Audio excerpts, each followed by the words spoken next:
Yeah, Almas, I think we can start. I would just give a brief introduction and then we can start. Some students have joined on Zoom and some students are watching the video on YouTube. Okay, sure, no problem. Yeah, so good evening, everyone. Thank you for joining for the webinar on pharmacovigilance. We have our speaker for today is Ms. Almas Syed. She has a great experience of more than 15 years in pharmacovigilance and clinical research.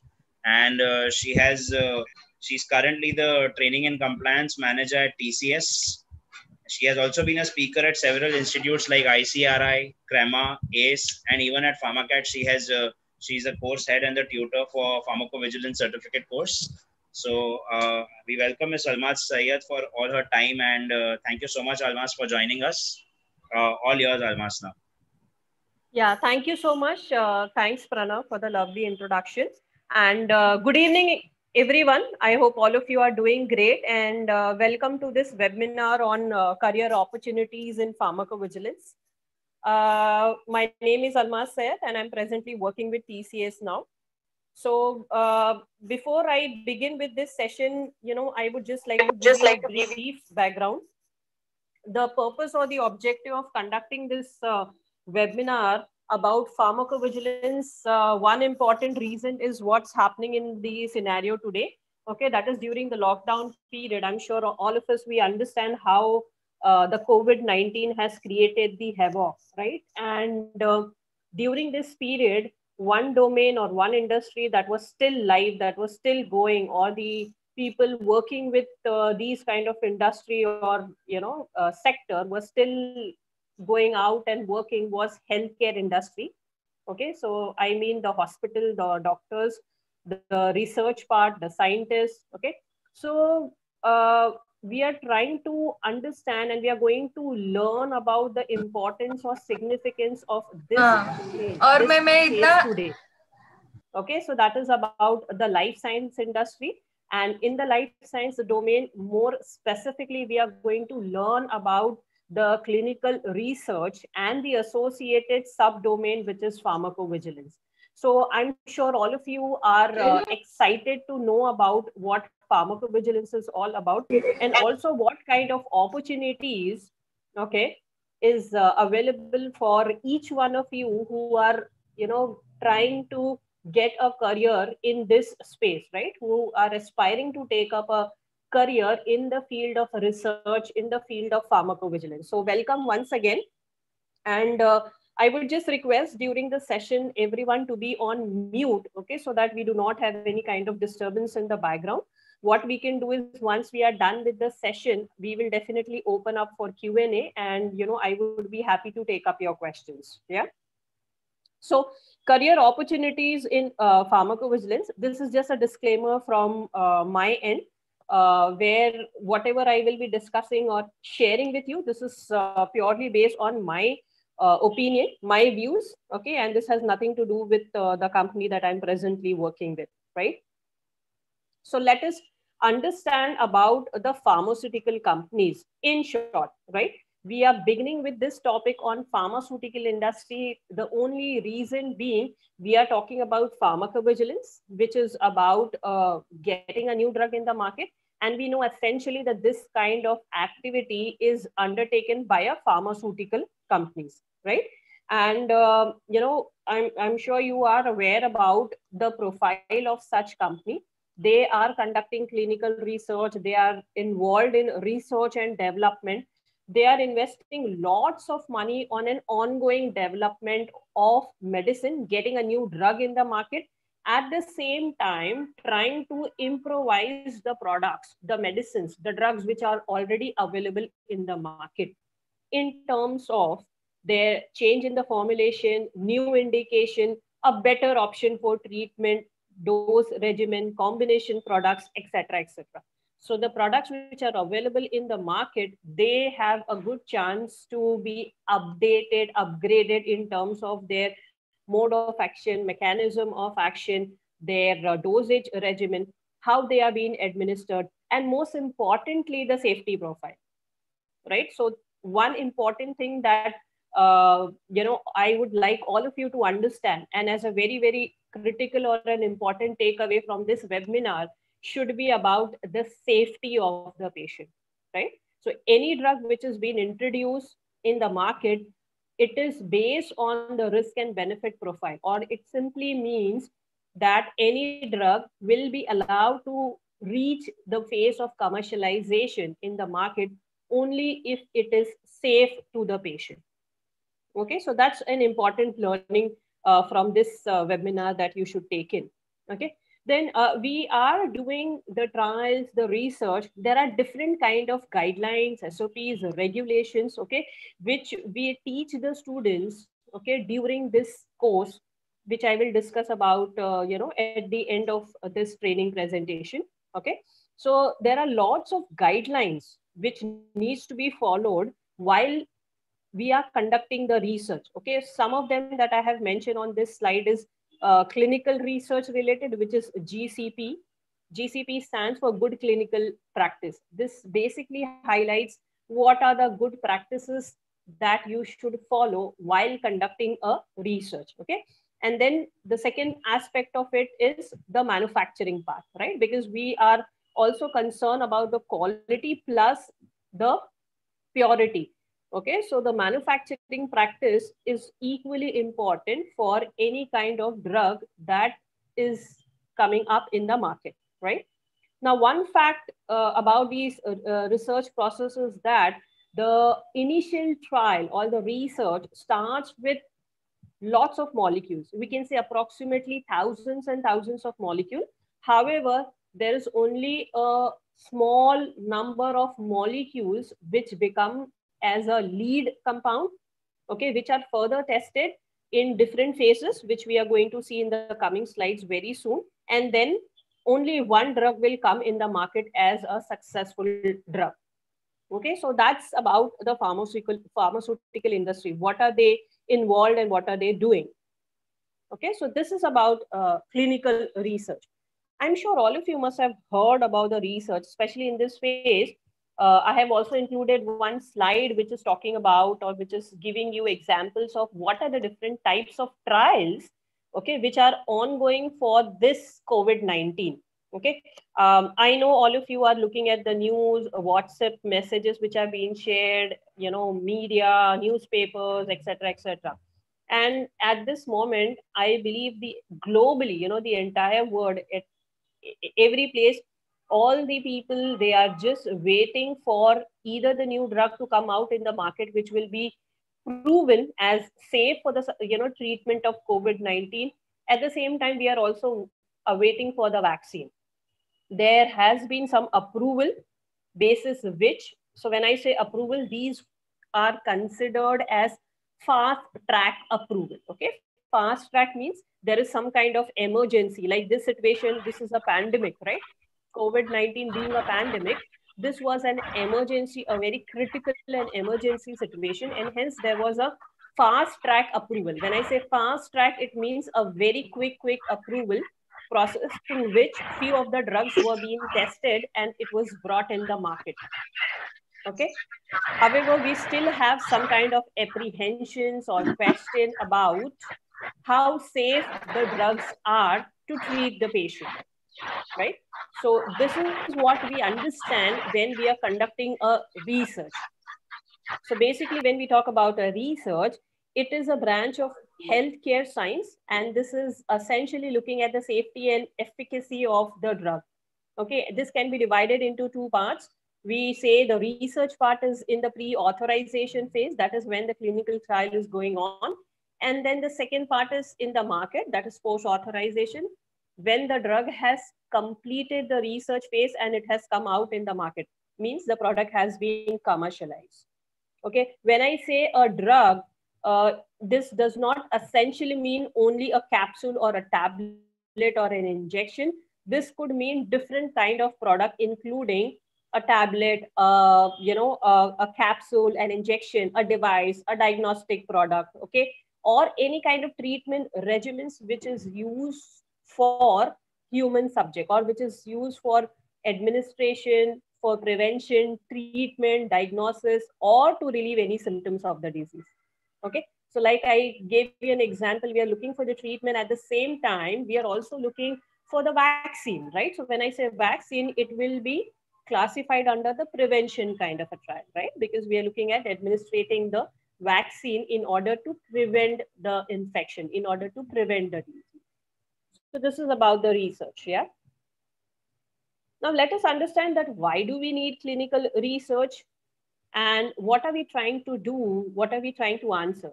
When we do a research is like an experiment. It is a practical way of showing something, proving something, demonstrating something.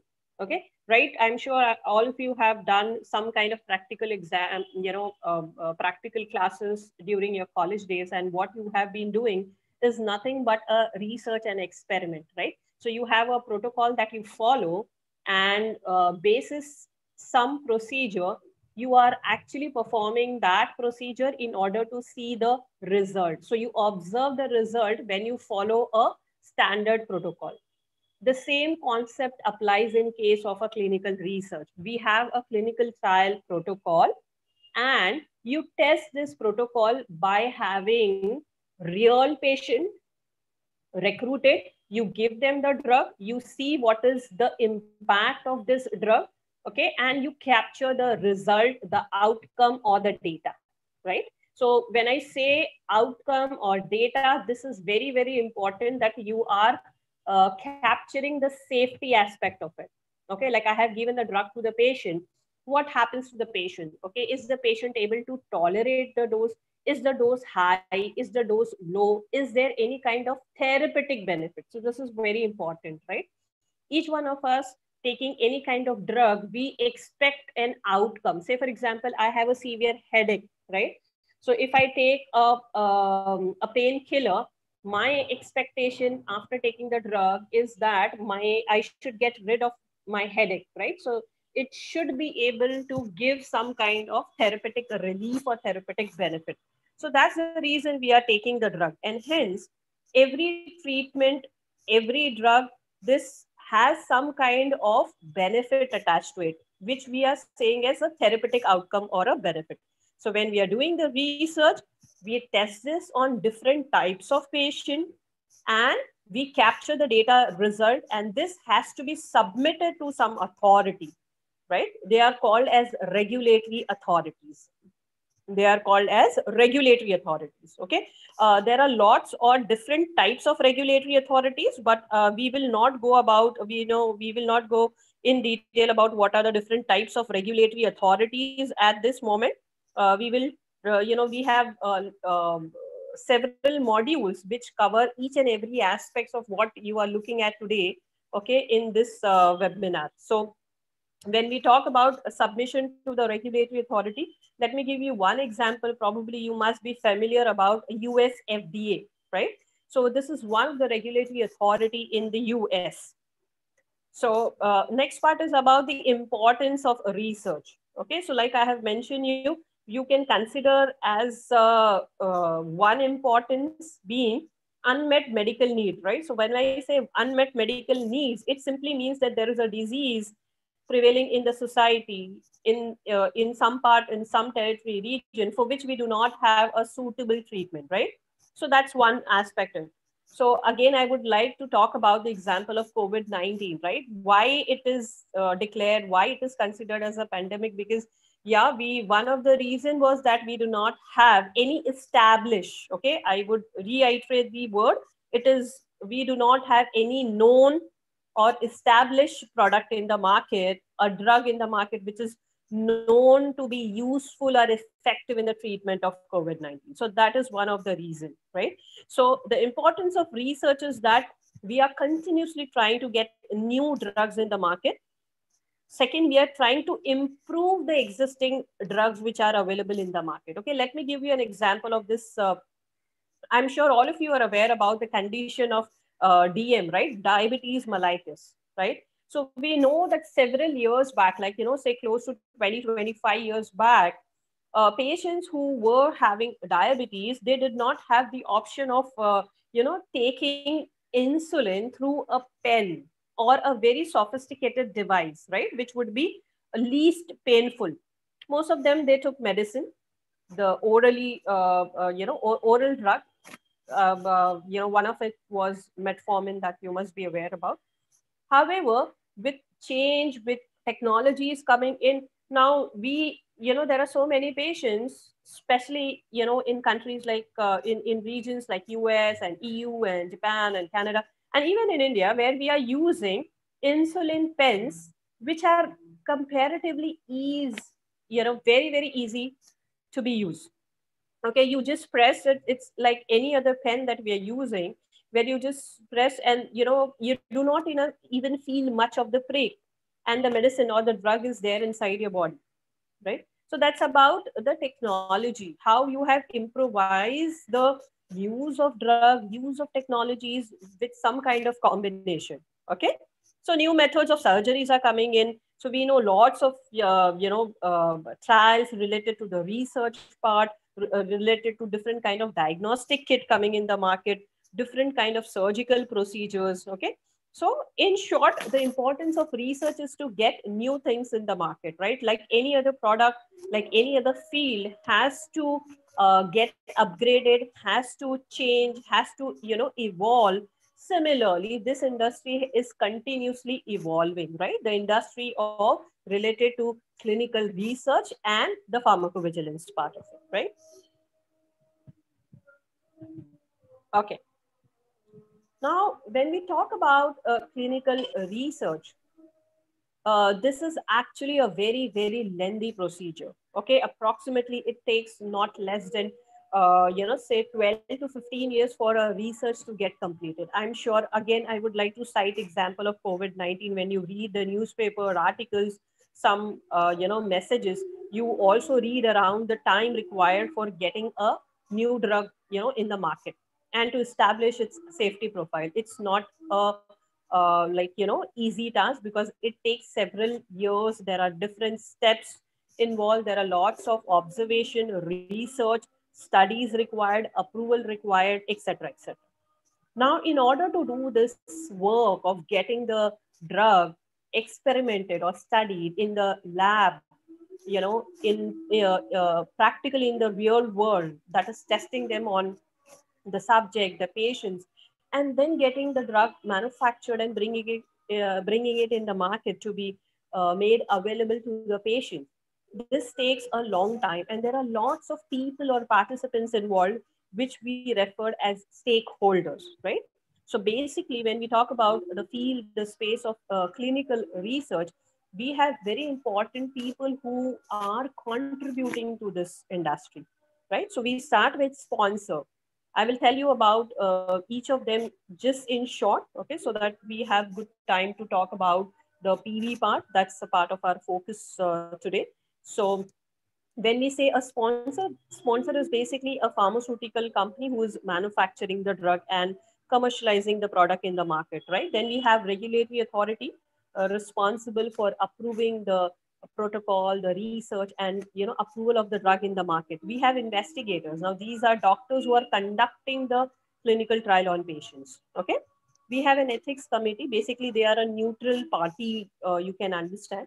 Okay, who would be responsible to ensure that the right safety and well-being of the patient is protected. So that's also very important. And then finally, at the center, we have patient or subjects, right? So each of them contributing, practicing their responsibilities, their roles, and giving the drug to the patient, and making sure that the data is captured successfully, so that the drug can be brought out successfully in the market. So these are the important stakeholders or players related to clinical research. Now, this is a very, very important slide, which talks about the entire process of clinical research. Okay, and in this pharmacovigilance course, we cover in detail about each of these steps, right? So this is just for your reference. It is not possible to talk in depth about this slide, because there are lots of data, lots of information associated with this.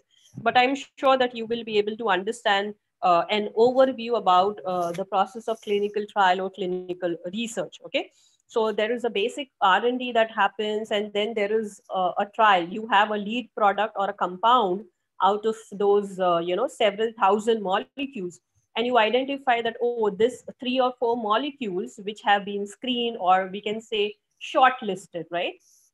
these products can now be tested on animal, right? Why animal first? Because the new drug cannot be tested directly on human subjects, right? You cannot simply pose that additional risk to a human subject, and hence you first test the drug on animal model, right?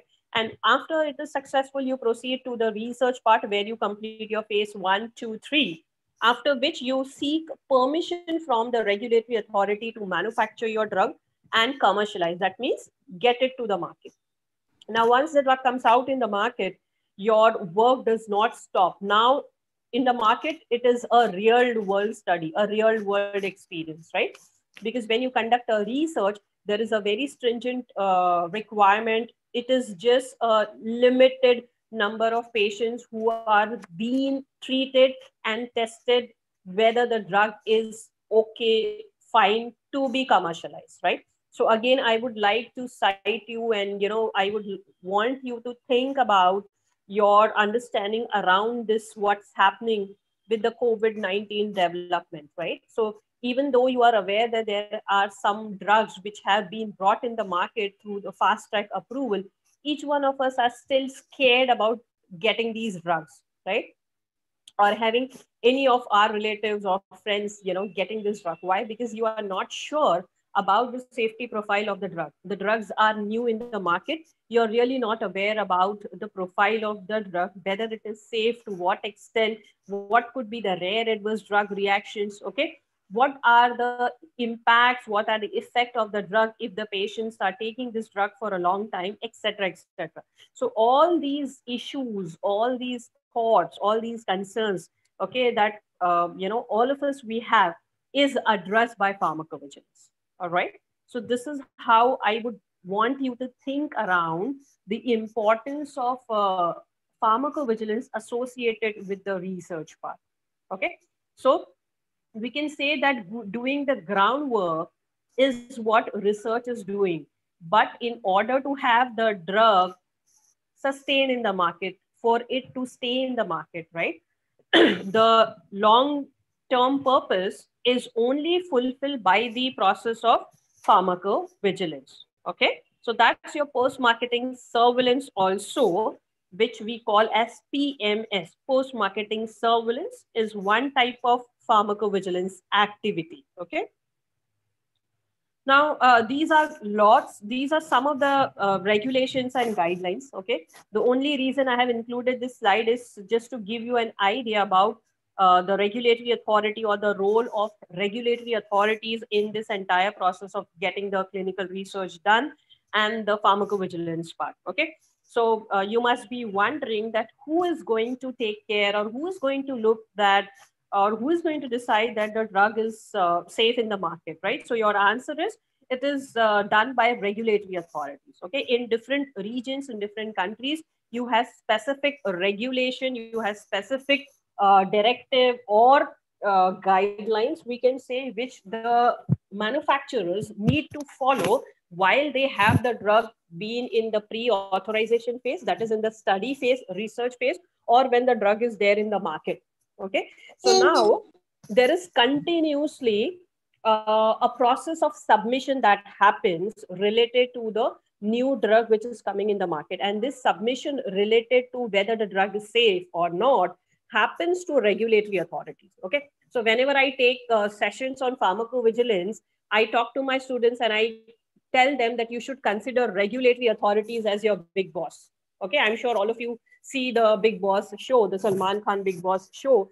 And you know how, the Big Boss is aware about what is happening, who is doing what, where, at what time exactly, right? Similarly, in this field of pharmacovigilance, regulatory authorities or regulatory bodies, they have a similar role or function to play. They have an eye on every pharma company, on every scientist, researchers, I cannot say patient, but the data of the patient, right? So what is happening with the new drugs which are coming in the market, they have to keep an eye, and they catch hold of the sponsors if there is any kind of deficiencies identified. All right.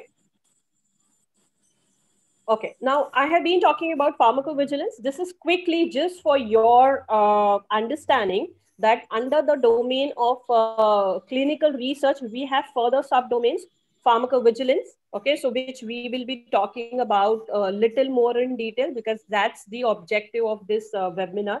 We are talking about what pharmacovigilance is and why it is so important and what are the career opportunities available, right? So apart from pharmacovigilance, these are the other subdomains and that falls under clinical research, right?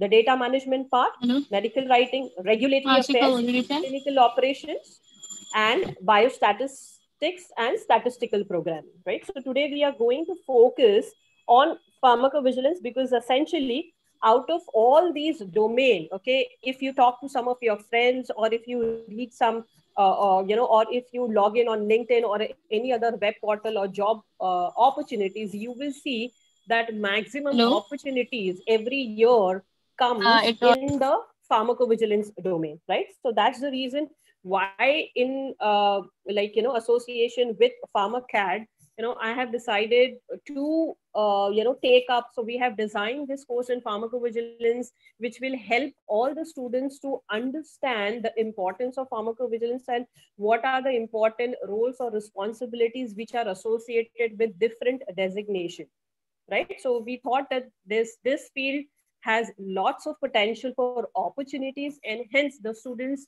would be interested to learn about pharmacovigilance and take up their career paths in this domain of pharmacovigilance. All right. So this is one of the very, very attractive field for all the pharmacists, we can say that, right? So let us understand what is pharmacovigilance, though we have already spoken about this earlier.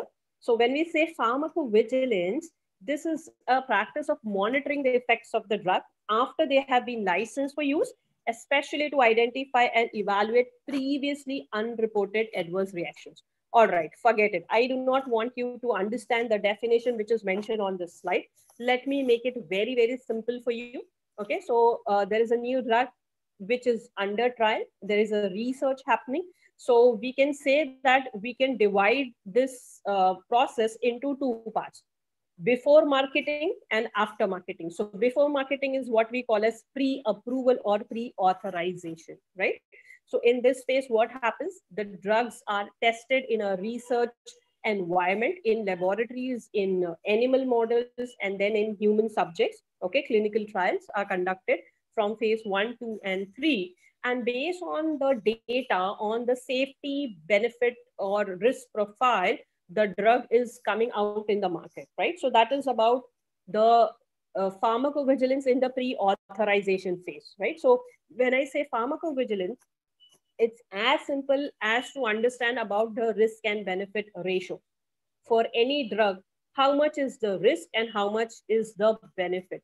So only in cases where the benefit is more, the drugs are permitted, allowed to come out in the market as a commercialized or approved drug. And after that, the job does not stop, right? Now it becomes more important, because after the drug is in the market, there are more and more people, large number of people who will be getting this drug. So what you're doing in the post authorization phase, that is after the drug has come out in the market, is looking at the real world. Real world means live data. Research was inside. When we are getting the drug in the market, this is outside in the real world. That's a very, very, very significant difference. All right. So that's about pharmacovigilance. You look at the risk and benefit profile both before the drug is in the market and after the drug comes out in the market, which becomes your post authorization method.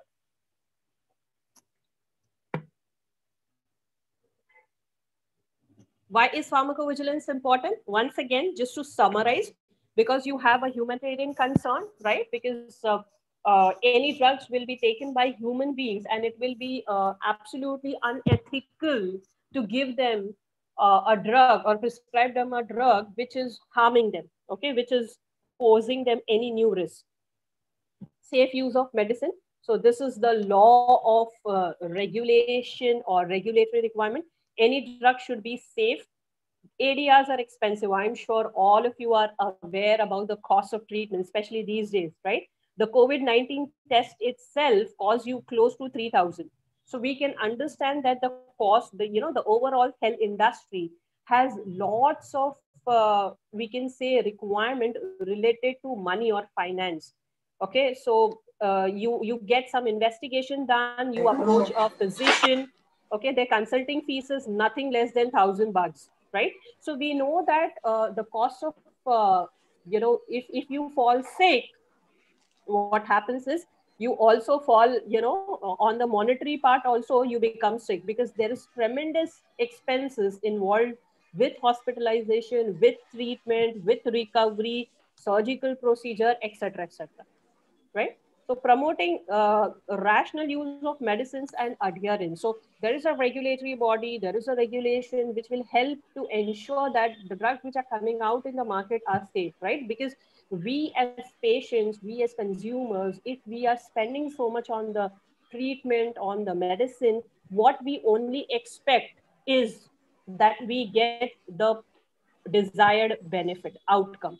I get rid of my disease, I get rid of my pain, etc., etc., right? So that's very important. Ensuring public confidence.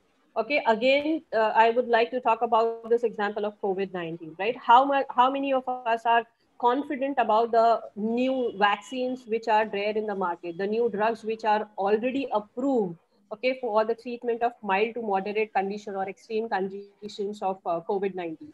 Probably we aren't sure, we aren't confident about these treatment, right? Because there are lots of data which are also contradicting the effect of this drug in an adverse manner, right? And ethical concern. So why a patient should be given a drug which has a potential of, inducing the risk more than the benefit, right? So these are all the reasons why pharmacovigilance industry is booming, and why it is having so much of importance or significance that we are talking about the field of pharmacovigilance today. All right.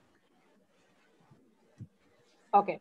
So now here I come to very close, understanding or picture of what kind of role exists in the industry, that is in the corporate. So now we are done with the theory part, the understanding part. Now we are trying, now from this slide, we talk about the implementation part, right? So understanding of pharmacovigilance will give you an opportunity for practicing this, experience in corporates, where there are different kind of functions or roles available related to pharmacovigilance. Okay. Now, under each of these functions, there are at least, okay, I repeat, there are at least 15 to 20 roles available. Okay, in each of these functions that you see on the slide, like the safety writing, there are 15 to 20 roles or opportunities available. Similarly, with aggregate reporting, with literature search, with medical coding, and the very, very basic, which is ICSR process. So let me tell you that in India is, one of the best or hot destination which US and European Union, Japan, Canada, Australia, they prefer outsourcing all of their clinical research activities to India. Okay, and in this research activity, close to 60 to 70% is in the field of pharmacovigilance, ICSR case processing, and related activities. Okay, so what I'm trying to tell you once again is that you have lots of, opportunity which is waiting for you in this pharmacovigilance space. There are lots of opportunities related to pharmacovigilance in the clinical research industry. All right. Okay, this is just for your reference, okay, because we have been talking about COVID-19, we have been talking about research, we have been talking about new medicines, right? So just have a look. Okay? If you just see, there are so many different trials which are running across the globe, just related to one condition, COVID-19, right? So you can imagine you can imagine the number of trials which globally happens in different region, in different countries, related to different conditions, different disease, right? We have a we can say we have a very, very good repository of diseases, right? There is no deficiency absolutely. So I have purposely, shown this slide for all of you to understand that there are so many trials which are ongoing. And when trials are ongoing, the important contribution is related to the pharmacovigilance part, right? Because just getting the research done is not sufficient. There is a filter or there is a monitoring. Okay, like say for example, you know how to drive the car, but if you do not know how to follow the signal, you cannot, move your car in the correct manner. Similarly, okay, research is like, okay, you have learned how to drive the car, but unless you have the signal open, you cannot move ahead. So pharmacovigilance is about getting an approval, the green signal, right, by the regulatory authorities that your drugs should be approved and it should be commercialized. And on the other hand, a larger activity related to the surveillance part when the drug come out in the market. Okay, so now if I tell you again, for the new drugs which are like, approved and which are coming, which all are already approved in the market and which are being used for treating the patients for COVID-19, there are lots of adverse event reports which are being captured and which are reported on a daily basis to the regulatory authorities.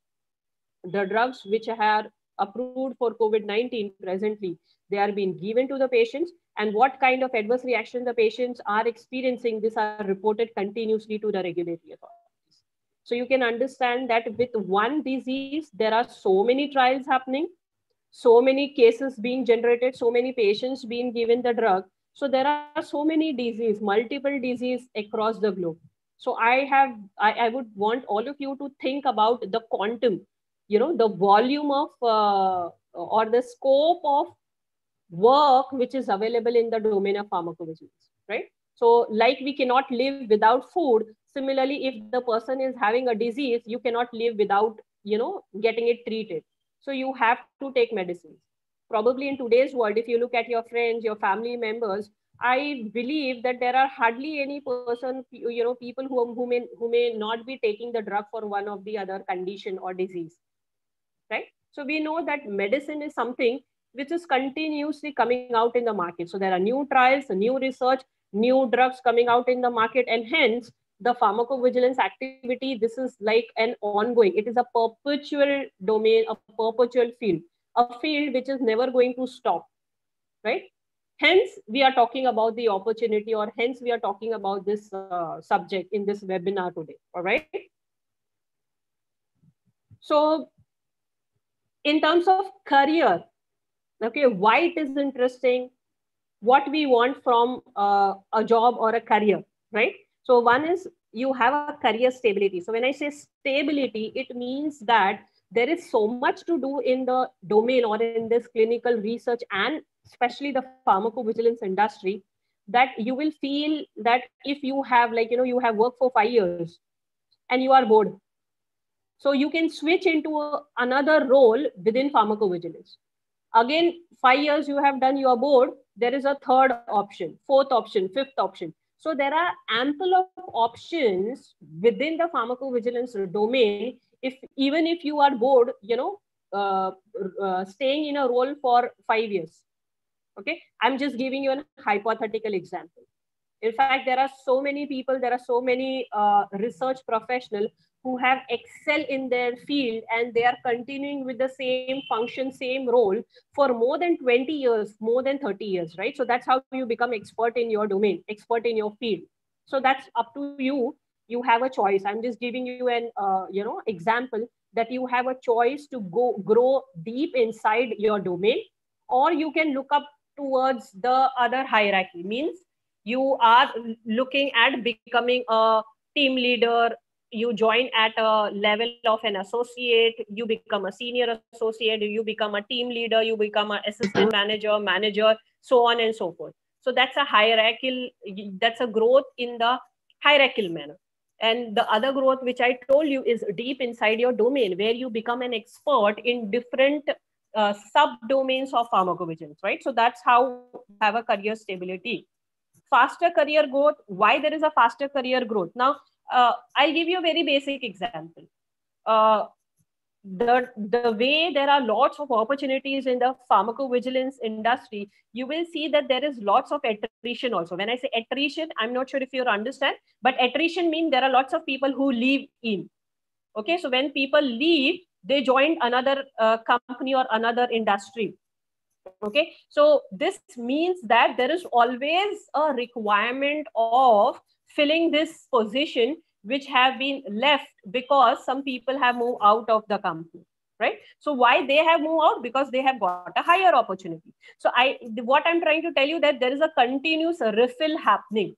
Okay, there is no stagnancy, right? You are sitting in one position, okay, aram say 5 years, 10 years, and no one is resigning, no one is leaving, there is no growth. Okay, so when I say resigning, see, please do not consider it in a negative manner. When I say resigning or promotion, it means that a person who was in position A has got now an opportunity to take a position B. So they have moved to B, C, D, etc., etc., either inside the same company or outside the company. So the other position which they have left becomes available for the freshers, for the new people, right? So I want all of you to understand it in this manner. There is a continuous refill happening. There is a continuous requirement of fresh associates joining the industry. Okay. Another reason why the company, the sponsor prefer freshers, okay, that is, students with no experience joining this field of pharmacovigilance is because they feel that training the associate right from the beginning is really easy or comparatively easy than, helping the senior people unlearn something. Right. So this is also one of the biggest advantage, which I would like all of you to make a note of, right? Most of us, you get disappointed while you're preparing your resume. Arey yaar, what should I write? I have no experience, right? So this is what comes to your mind. But pharmacovigilance is one of the industry which will which will open up and which invites, okay, freshers, students. There are lots of campus interviews which are conducted in tie-up with different colleges. Okay, in fact, just to tell you, I'm one of the empanelment person for taking technical round in different colleges from TCS, right? So TCS has a collaboration with some colleges. I'm one of the panelists where I go to the college and we take interviews for some candidates on the technical subject, right? So I'm just trying to make you understand that there is so much of potential that you don't have to wait for getting an experience. However, what you require is the knowledge, right? Experience is what the industry, the company, the corporate will give you. But having a understanding, a knowledge is what will give you the position there, or what will give you an upper hand, okay, in the procedure for the selection part, right? Because if the interview is asking you some question, okay, they have an expectation that, you at least know about pharmacovigilance, right? So when you have so much of knowledge, after you perceive this course, we give you, a holistic training about pharmacovigilance.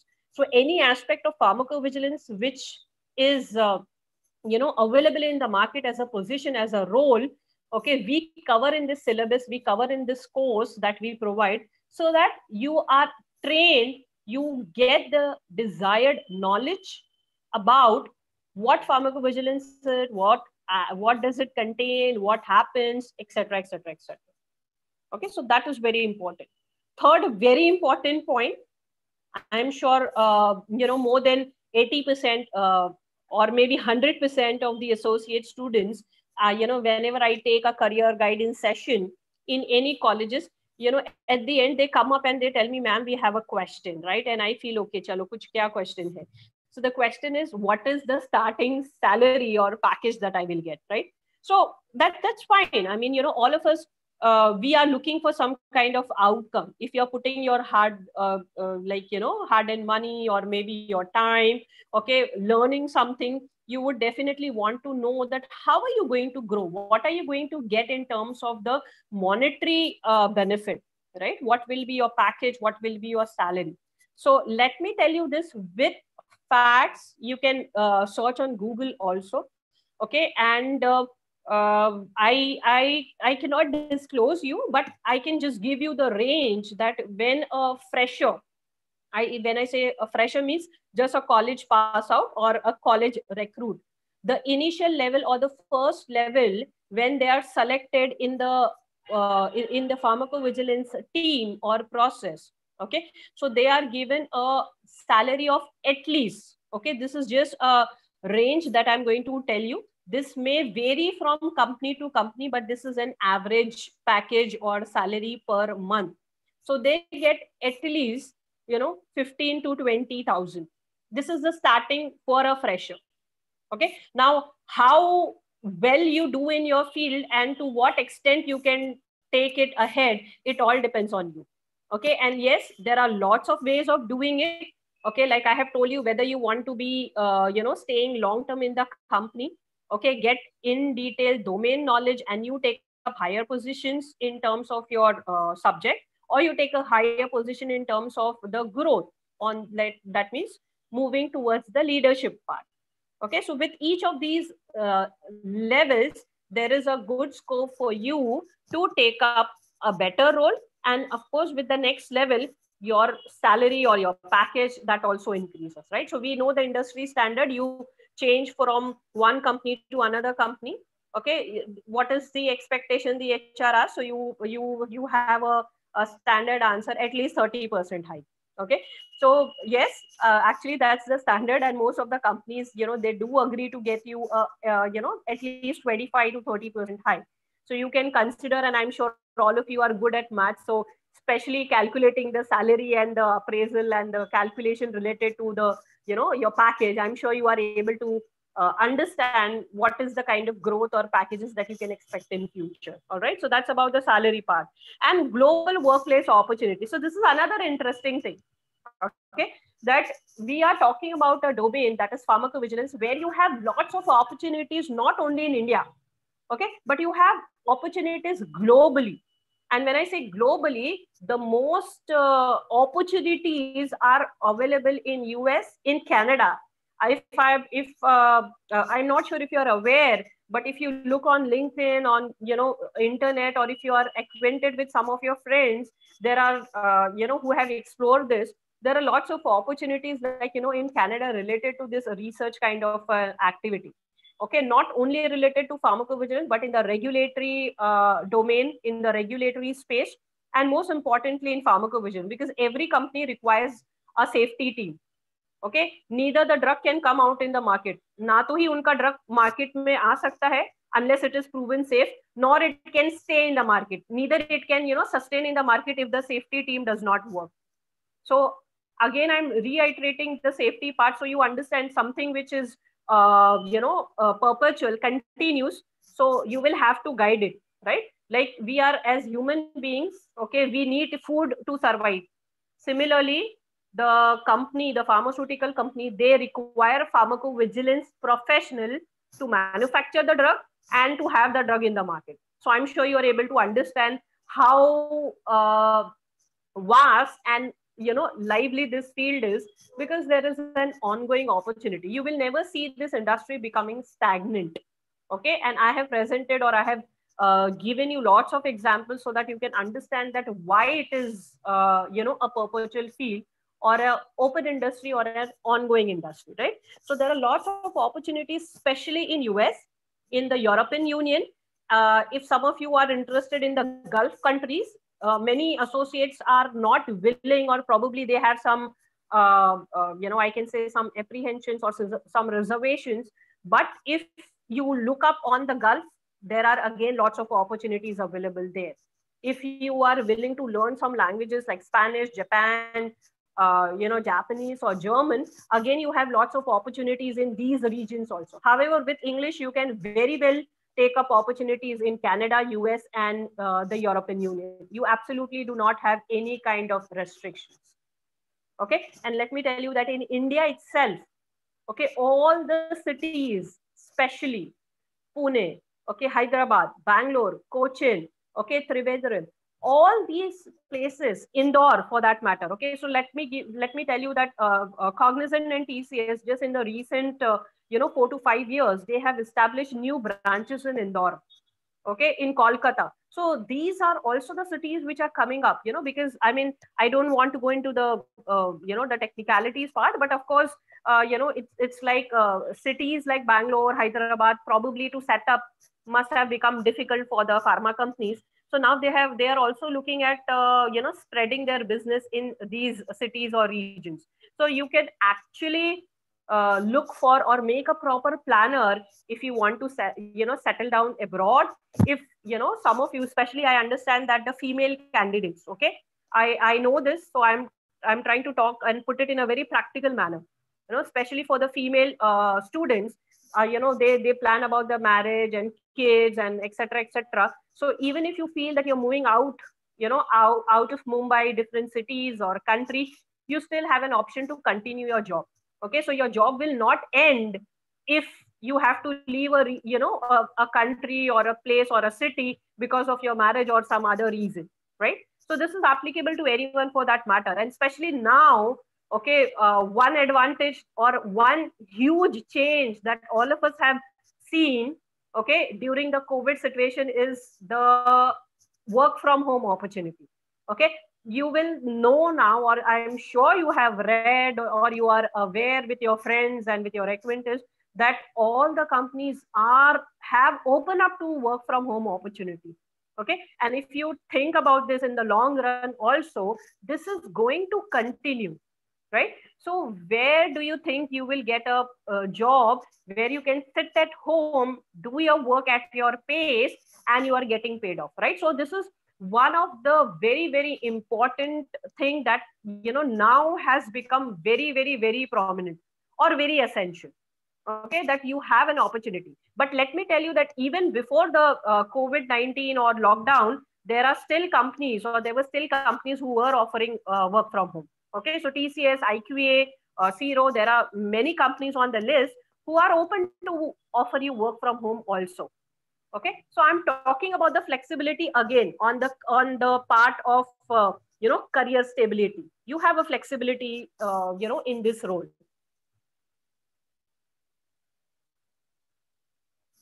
Some advantages related to India. Okay, now I have added this slide because I want all of you to understand that apart from other regions like territories like US, Japan, or countries like Australia, Canada, okay, there are lots of trials which are happening in India itself.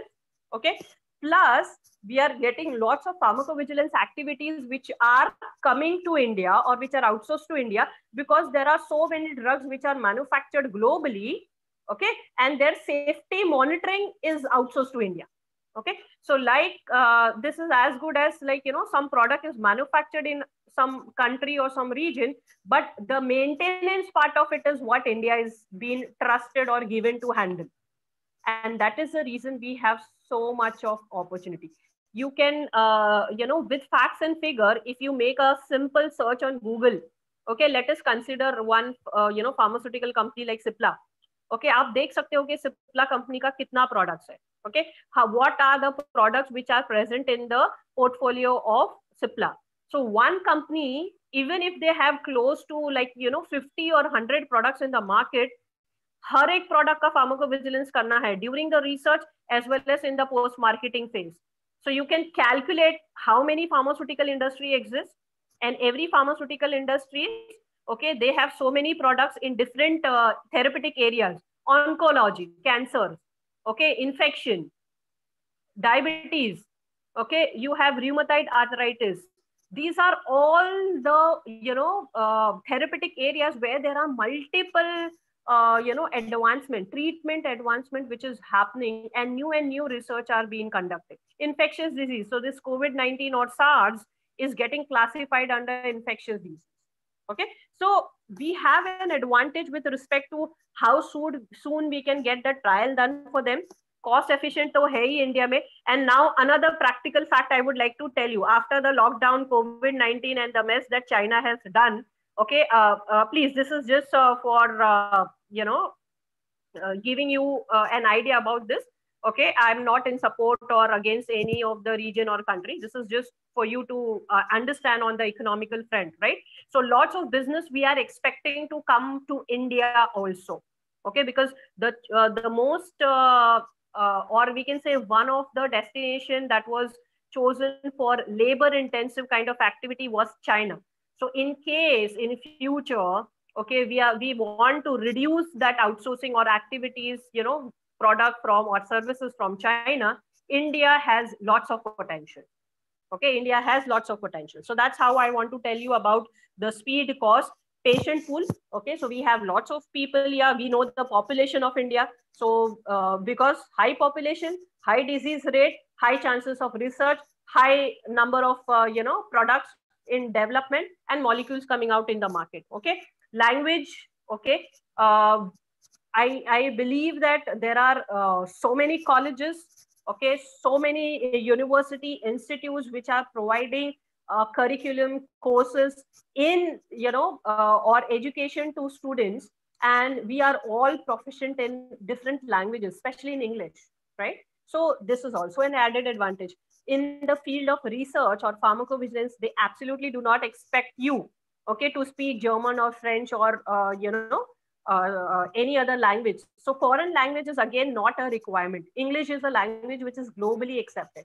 Unless in some countries, if you're doing some kind of very translation kind of activity, then the expectation is aapko Japanese, you should know French, you should know German, etc., etc. But those kind of roles are very, very niche. Okay, and the regulatory. So regulatory means in India we have CDSCO, right? So there are lots of trials which are being approved by the regulatory authorities also, and there are lots of trials which are ongoing in India itself.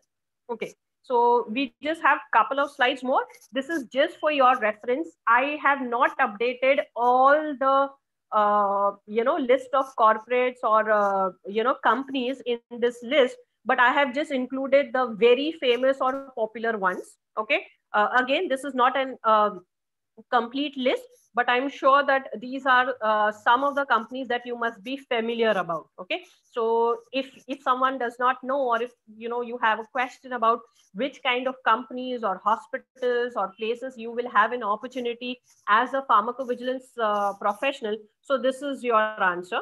Okay, there are lots of opportunities in these pharmaceutical companies. These are the most branded ones. Again, there are some companies which I haven't listed here. Okay, these are some of the CROs. Okay, CRO, C stands for Contract Research Organization. Okay, again, I'm telling you, just to fit it in the slide, I have just chosen some 5 to 10 good names which could fit in the slide. There are at least more than 2 to 3 times more number of companies or CROs than what I have listed on the slide. So this is just for your reference. All right.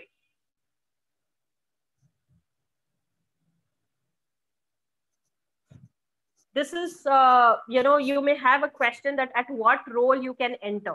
So for college recruits, or when we take,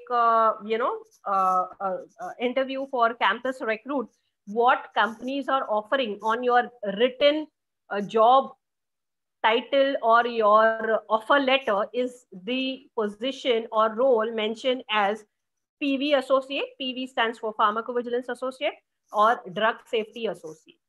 Okay, so this is the entry level offer that you get. Okay, a welcome kind of a position that you get in the pharmacovigilance space, right? So they can call you as a junior PV associate, junior drug safety associate, etc., etc.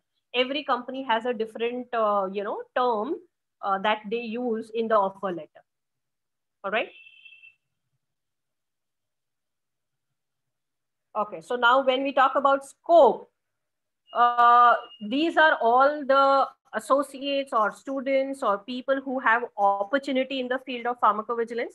Okay, but once again, let me tell you, maximum opportunities are available for the pharmacy students, right? The reason being, I had mentioned you about pharmacovigilance case processing activity. So for that activity, they require pharmacist, M.Pharm, B.Pharm. Okay, so every time internally also when we receive a mail, okay, so in TCS and Cognizant and in most of the companies, they have this system where they share internally, you know, about recruitment or opportunities.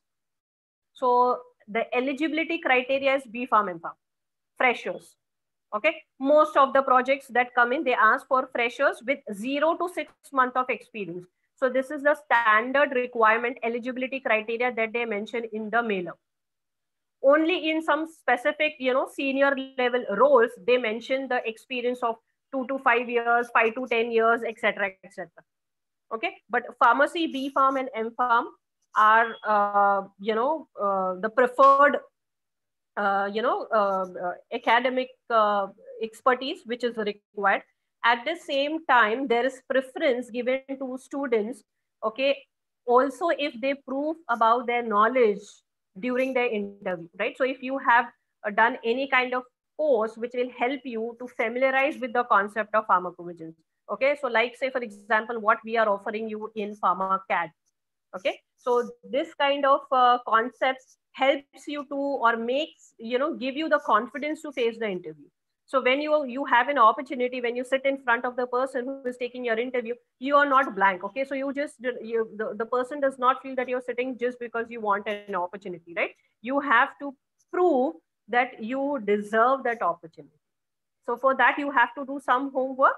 And this homework, what we are talking about is about getting a knowledge, you know, reading about it, understanding it, right? So when we, conduct this course for you, we make sure that we complete the overview of all the functions or domains which are present within pharmacovigilance. Okay, so any kind of question that they ask you for any profile within pharmacovigilance or related, role, you should be able to answer. So that's what, we try while conducting, these courses at PharmaCAD. All right. So this is just an overview of the domains. In each of these topic, there are further at least 3 to 4 modules, right? So we cover under pharmacovigilance the basic understanding about drug discovery and what are the clinical trial phases. So there are at least 2 modules which are covered under this particular topic. Then in PV concept, there are at least 3 modules. Similarly, we tell you, we familiarize you, we teach you about the different pharmacovigilance related regulations and guidelines across the globe. Okay. However, the more emphasis will be done on US and EU because of the given fact that we are having more of outsourcing or opportunities coming from these regions. Okay, US and EU, the European Union. Okay, and we also study about regulations which is in India. Of course, we can say law of the land should be known. So we being Indian, you should definitely not lack in the knowledge related to what are the requirements, pharmacovigilance related requirements as per CDSCO, correct? Then this module number, the modules which is corresponding to point number D, extremely important. This, I can tell you that this will give you a kind of hands-on experience about what is expected from you whenever you take up a first role in pharmacovigilance, right? So we teach you end-to-end case processing. And there are lots of exercises and assignments along with the most expected or frequently asked questions in an interview, okay, which we give the students from this course, okay? So having or completing this assignment gives you a ready-made concepts or, notes which you can read, which you can refer, not only for passing your interview, but, overall, even after you have taken your job or you have taken up your role. So this will help you every time to brush up your basic. Okay, so that's the intention, or that's the kind of training we want to impart, right? So this is what I, our objective is, and I make sure that I handle or I take care that all these kind of aspects or domain knowledge is given to the student, which will help them to retain that understanding not only till the interview table, but even in the long run, right? So you can keep refreshing your concept, the basics again and again. Okay, then there are deep concepts related to pharmacovigilance, which are causality, medical evaluation, some coding process which is related to the dictionaries like MEDRA, narrative writing. Now, when I say writing, okay, see, it is not possible for you also to understand in detail, but I'm trying my best to make you understand, right, what is available as a part of career opportunity. So writing is also an important or very important aspect in pharmacovigilance. Okay, so many of you, I'm sure you must be good with your English, with writing, essay writing or any kind of writing activity. So this gives you an opportunity to write or to author lots of scientific and medical documents which are available in the domain of pharmacovigilance. Okay, I'll give you a simple example. I'm sure all of you, you must have taken some antibiotics sometime, okay, broad spectrum antibiotic or any other drugs or medicine, and you have seen that small package insert which comes inside the medicine box, okay, the strips or in the small. So that is called as a package insert, okay, which contains all detail or information related to the drug, contraindication, pregnancy, dose kitna dena hai, how much should be given, what are the expected side effect, warnings, okay, how much should be given, etc., etc. This package insert that you see is developed by people who are working in this pharmacovigilance or medical writing domain. Okay, so this is one of the example that I have given you, that this does not come randomly from any company, right? The development of this small package insert requires lots of efforts and special writing skill which is available or which is taught or that you learn, okay, while working in the pharmacovigilance and medical writing domain. So that is the reason why writing is again a very important skill which we cover in this course, right? So after we teach you or after we train you on this subject of narrative, okay, we give you lots of sample exercises, and this narrative writing is also one of the important concepts which will be featured in your exam. Means this narrative writing activity or question is also included in your exam. Okay, so you have to clear that with whatever is the percentage, cutoff percentage, in order to pass and get your certification. Okay, then aggregate reporting is a second type or a higher level of reporting. Like you have case processing, ICSR. Aggregate reporting is a secondary part to it. Okay, and then a very important and little difficult activities which is related to signal detection and risk management. Not many companies are doing this kind of role, but still there are lots of opportunities in this because this remains niche. Okay, lots of important activities. So WHO is doing lots of important signal detection and related activities. Okay, so we train you about all the basic, starting from the research part, the what happens in the research phase, then preclinical, clinical study. Then we make you aware about all the topics or concepts or definitions which are related to pharmacovigilance. We make you aware about the regulations, the health authorities. We give you a kind of hands-on experience, kind of a session with the help of exercises, of course, okay, which will help you to have a feeling of what is expected out of you when you start your first job in pharmacovigilance as a case processor. Okay, so that is what we cover in the section D, end-to-end case processing. Okay, and then more technical aspects related to causality, MEDRA coding, writing, aggregate. So each of these module will have further subtopics like I have told you, but most of your important concepts will be taught to you in the first 6 modules, which will be directly applicable to your work. So if you know these subjects, you will be able to understand on your day one of your job. Okay, so suppose if you get an offer from Covance or from Skyformix or TCS or Cognizant, IQVIA or any pharmaceutical company, okay, or a BP or a IT engagement with life science, You will know on day one that if you are selected as a pharmacovigilance case processor, what are you expected to do?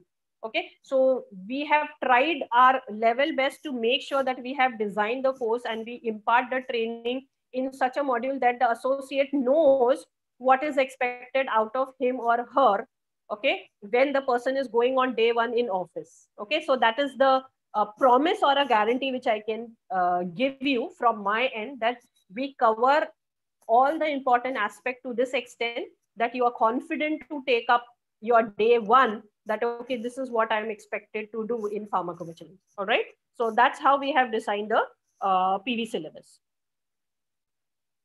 So that's it. I would pause here and let me check if you have any doubts or questions. This is all from my end. I hope all of you like the webinar, and I'm sure you are all motivated, and you will be wanting to think about taking this chance, this opportunity in this ever growing pharmacovigilance industry, right? So let me know if you have any questions or doubts, students.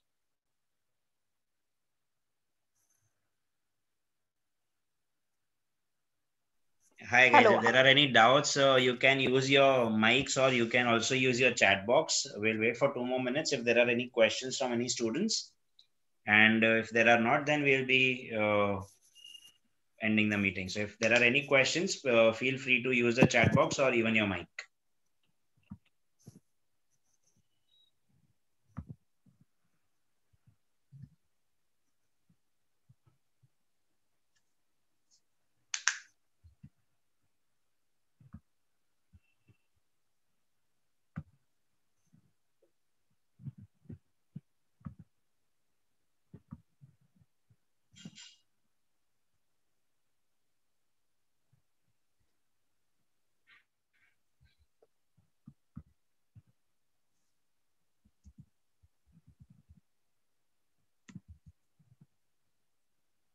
All right, guys. I think Almas, No questions? yeah, there are no questions coming in. So I hope they have got most of the content that you wanted to explain it to them. Great. We'll also be sharing a feedback form with all the students. If there is anything specific you would like to ask later, you are free to ask. If right now also would be fine. If later also would be fine. Not a problem.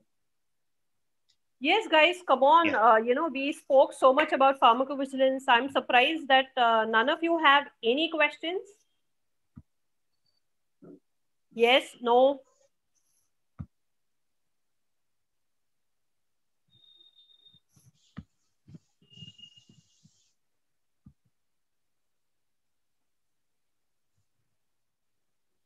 Okay.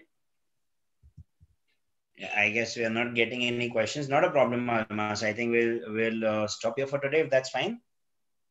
Yeah, that should be fine, Okay. Pranav. So Okay. in case if you have any Yes, inputs, definitely. any I'll also be questions coming from them, you can. Right. Yeah, please. You could do that. I'll be circulating a feedback form with the students. If there are any questions, I will update you at the earliest. Great, great. That helps. All Thank right. you so much, Almas. Thank you so much, all students. Yeah. Thank you. Thank you so much, Pranav, for arranging this webinar. And thank you all of you for joining this session. Thank you so much for your time. Okay, I look forward for your question, your doubts, and for all of you to come ahead and participate in this training program. Okay, so Almas, we please have got one think question. about it. Yes, Pam. Yeah. What are all sources used to get the cases which mostly remain unreported? Okay, so we have sources coming from the there are two types of sources broadly classified. One which is coming from the clinical research, and second which is coming from the market. Okay, now this is a good question. Actually, for when I say unreported means the chances are that we will get all these cases more coming from real world. Real world means from the market when the drug is already in the marketing phase. So you have lots of sources related to cases which are or reports which are coming from the market.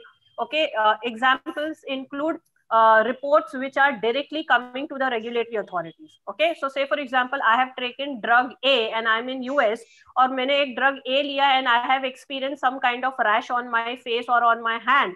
So I will directly log on to US FDA portal and I will fill the US FDA MedWatch form and I click hit. So this goes to the regulatory authorities. Okay. So this is one way of reporting, which is directly on the regulatory authority website. Second is on the internet. Company, they have a social, media platform for all their consumers, for all their patients. Okay, and they regularly screen if there are any experiences or any feedback related to the products which they are which is there in the market. So they pick up lots of information, data, queries from the patient from these social websites. Okay, company regulated website. At the same time, Twitter, Instagram, okay, such kind of website or social medias or platforms are also looked upon for considering processing of reports or reactions or reports of adverse reaction. Okay, then there are medical legal cases. When I say medical legal cases, there are lots of litigation or sue cases. A patient has taken a drug and they have experienced any harm or injury, so they appoint a legal advocate, who is referred to as attorney, and through this legal representative they file a case against the pharma company. That is another way of reporting or highlighting any adverse reaction to the company or to the drug manufacturer. Okay, and then there are lots of spontaneous reporting or ADR monitoring center. So let me give you this example. Probably you are not aware. In Mumbai itself, in India, we have a local ADR monitoring center which is available at KM Hospital. Okay, so any person, you have taken any drug, so even if you have taken any drug, like say for example you have taken any drug in antihistamine, antipyretic, or any other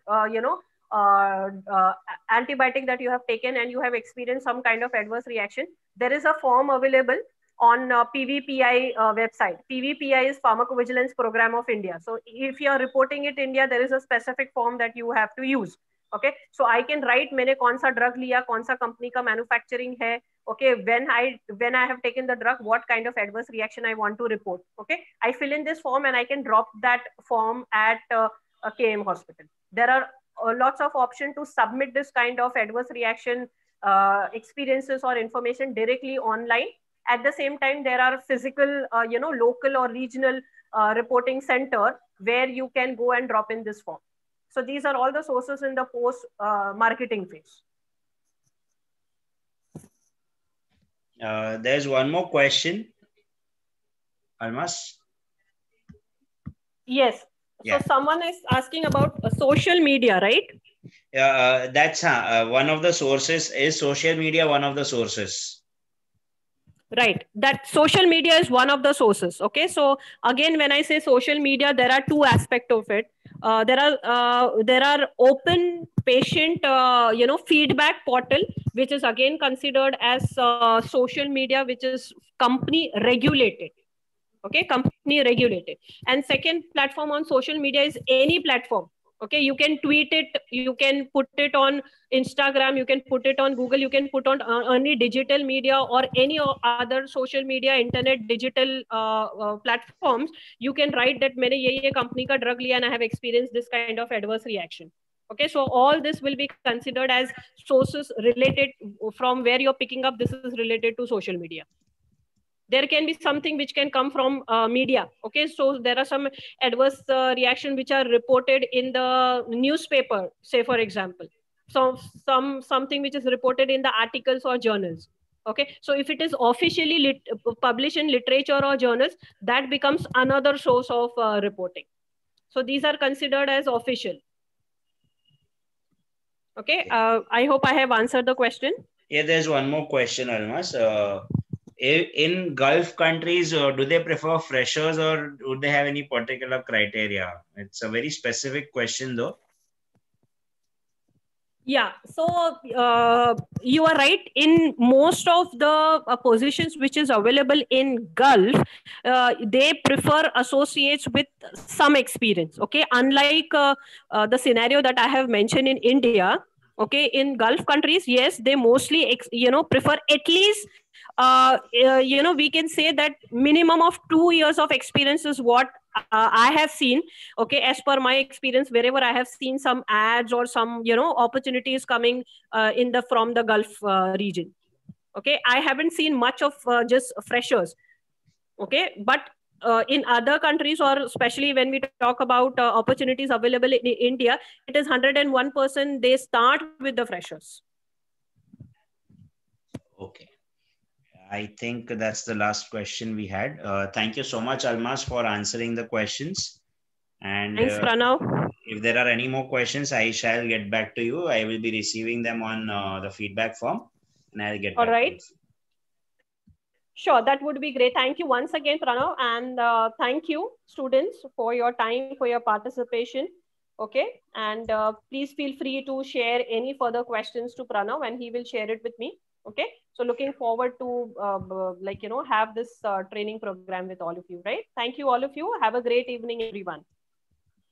Thank you so much, Almas. Take care. Yeah. Thank you, students, everyone. Yeah. Thank you. We can. Thanks, Yeah. Pranav. Thank you, everyone. Yeah. Bye-bye. Thank you. Bye, guys. Yeah.